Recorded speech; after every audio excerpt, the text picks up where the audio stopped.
All right, so are you ready for this? We're going deep on this one. We're diving into Donald Trump's potential plans if he gets a second term. And we're not talking about the usual stuff. This is about some pretty radical ideas, Yeah, and it's all coming straight from Trump himself. especially when it comes to who he wants in charge of health and government. You might be surprised by some of the names he's floating. Yeah, get ready for some eyebrow-raising plans for sure. So to do this deep dive, we're looking at this CNN analysis that was just published yesterday, October 31st. By Zachary B. Wolf. Right.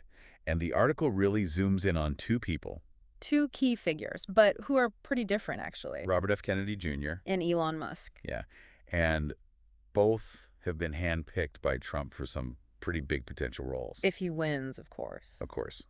So RFK Jr., as you probably know, is known for his stance on vaccines. Right? Yeah, very controversial. And he's also leading that Make America Healthy Again, Right. And then you've got Elon Musk, the tech guy. behind SpaceX and Tesla, Yeah, always pushing the boundaries. a real innovator. Definitely. So the million-dollar question is, what would it look like if these two actually ended up in charge? In a potential second Trump administration, that's the question, right? Exactly. Well, let's start with RFK Jr. Okay. Trump has publicly said he'd let RFK Jr. go wild on food and medicine. Ooh, go wild. What does that even mean? Yeah, it's a pretty loaded statement. Well, I mean, I know RFK Jr.'s Make America Healthy Again. PABI is focused on things like regenerative agriculture, which I think is all about farming in a way that's better for the environment, right? Yeah, it's about improving soil health and biodiversity, getting rid of toxins from our food and water. Right, all that stuff. And eliminating toxins. That sounds good to me. Yeah, on paper it sounds good. And there is a growing movement towards more natural and sustainable food. Oh, yeah, for sure. And some of RFK Jr.'s ideas actually align with what health experts have been saying for years. Okay, so it's not all bad. But then you have the elephant in the room. His views on vaccines, Yeah.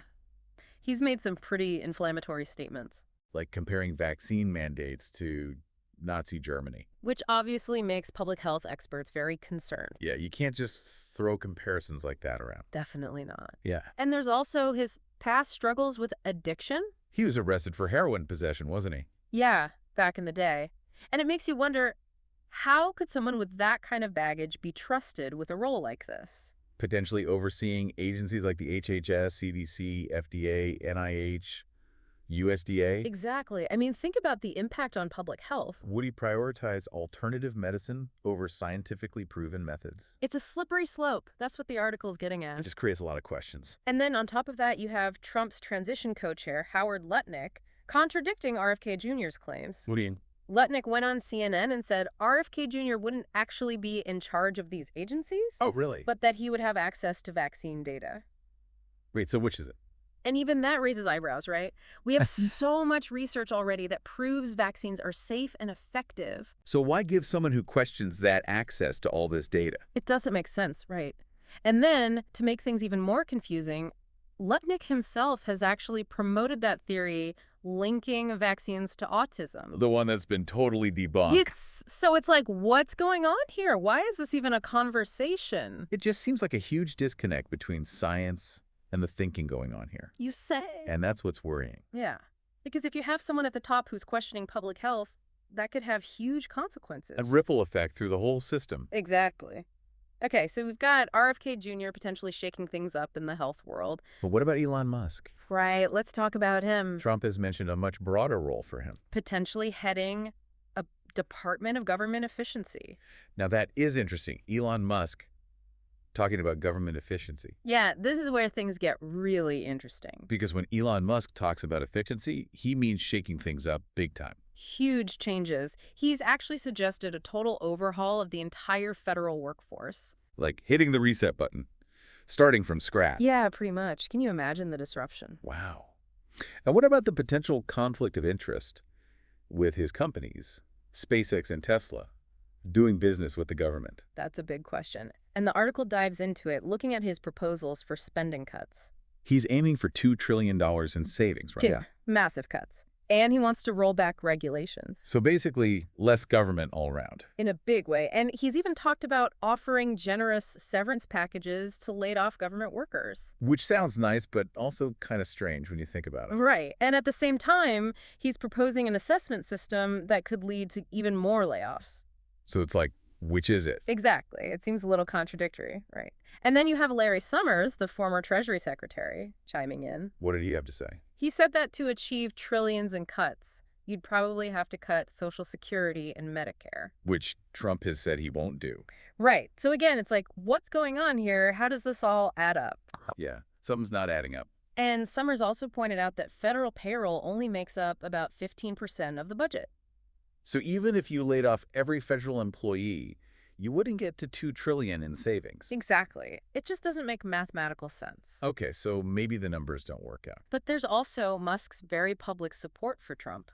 Oh, yeah, he's not hiding it. He created a pro-Trump super POS, remember? Oh, right. And he's in a legal battle right now over his PAC's $1 million sweepstakes for voters in battleground states. Wow. So he's not just supporting Trump, he's actively trying to influence the election.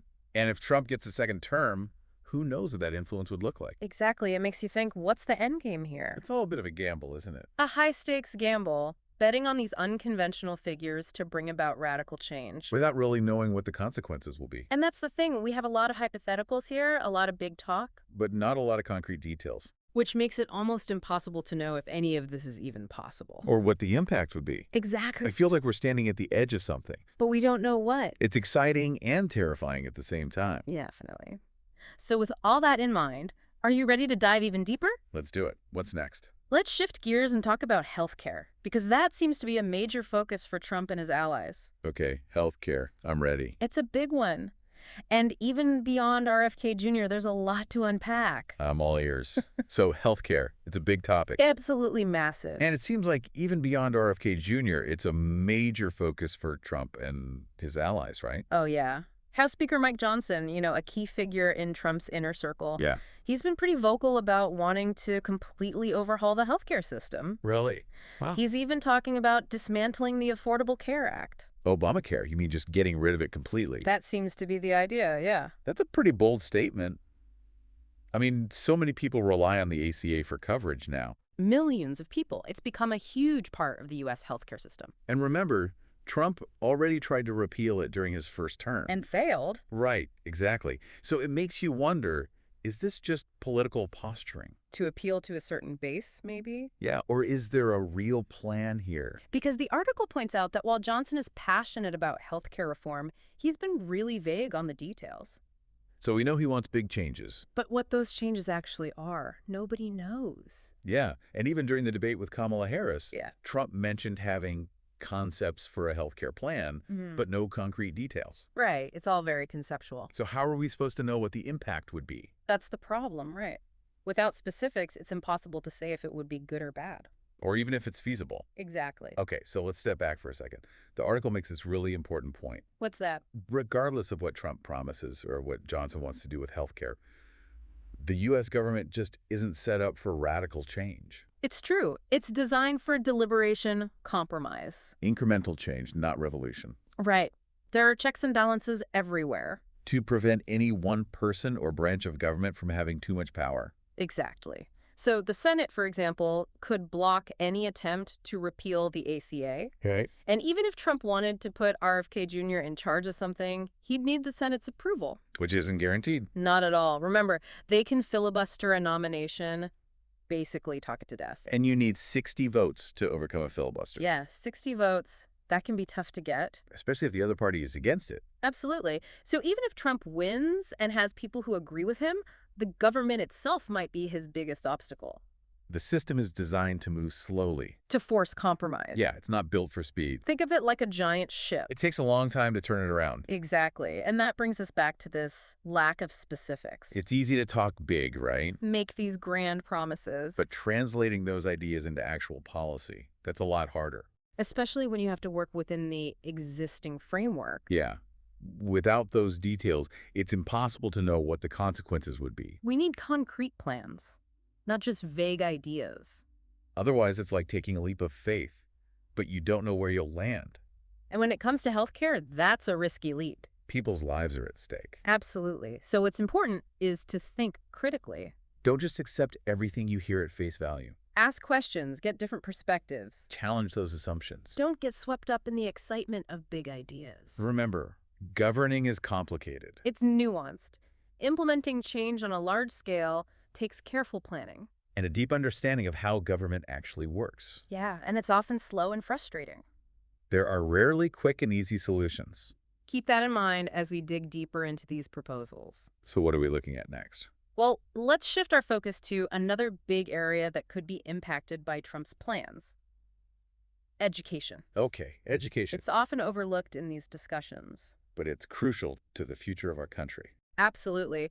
And the article does mention some potential changes, Like what? particularly around school choice Oh yeah, that's a big one. and the role of the federal government in education. School choice is a hot topic. Very controversial. People have strong opinions on both sides. Right. Proponents say it gives parents more options, lets them choose the best educational environment for their kids, But critics worry about taking resources away from public schools. and making inequalities in the system even worse. It's a tough one. And then there's the idea of reducing the federal government's role in education. That's another controversial one. Some people argue it would give states more control, more flexibility. But others worry about ending up with a patchwork of different standards across the country. Yeah, potentially harming students in states with less money. So these are complex issues with far-reaching consequences We need to think carefully about the impact on access to quality education. for all students, no matter their background or where they live. Exactly. And that's what we'll be exploring as we continue this deep dive, Looking at the potential impacts, the different perspectives. highlighting the key questions that need to be addressed. Okay, I'm ready for more. And we'll be looking beyond education, too, Oh, at other areas that could be affected by Trump's plans. like what? Things like immigration, environmental regulation, foreign policy. It's a lot to cover. But we'll break it all down, give you the insights you need to understand this political landscape. Okay, sounds good. I'm ready to keep going. Wow, we've covered a lot of ground, haven't we? We have, from RFK Jr.'s, controversial views on vaccines to Elon Musk's ideas about restructuring the government. And then healthcare and education reform. It's been a lot. A lot of information, a lot of big ideas. Yeah. So I think it's time to step back.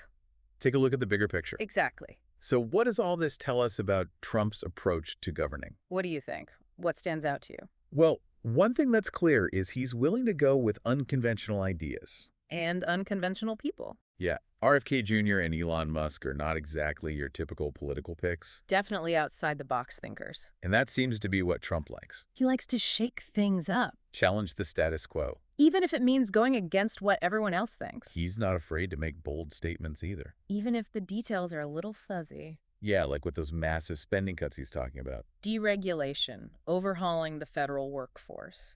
It all sounds very grand, but sometimes I wonder how would it actually work? Yeah, the practical side of things. It's one thing to have a vision, but it's another to make it a reality. Especially within the U.S. government. It's not exactly known for being quick and easy. Right, all those checks and balances. Like we said before, it's like a giant ship. Takes a long time to turn it around. So how would Trump deal with that in the second term? Would he be willing to compromise? Or would he just try to force his way through? Which could lead to even more gridlock. It's hard to say, but knowing Trump, He's not exactly known for his patience. or his love of compromise, It could get messy. like trying to fit a square peg in a round hole, Might work for a little while, but eventually. something's got to give. So as we wrap this up, I think it's important to remember What's about? these ideas, these potential changes. And not just abstract concepts. They could have a real impact on people's lives. And it's up to us, as citizens, To engage with these issues. to ask the tough questions. To demand clarity from our leaders. We can't just sit back and let things happen, We need to be active participants. shaping the future of our country, Exactly. We need to be informed, engaged, and hold our leaders accountable. because in the end, their choices affect us all. So with that in mind, I want to leave you with a question. Okay. Considering everything we've talked about, The lack of specifics, the potential roadblocks, Trump's personality. what does it all say about his vision for his second term? Is it realistic? Or is it more about spectacle? About creating a narrative, appealing to a certain group Those are the questions we need to think about. as we head towards November. Because the choices we make will have big consequences. Well, that's about all the time we have. We've covered a lot. Thanks for joining us on this deep dive We hope it's given you something to think about. and some insights into this crazy political world. And remember, stay informed, stay engaged. Most importantly, make your voice heard. The future of our democracy depends on it.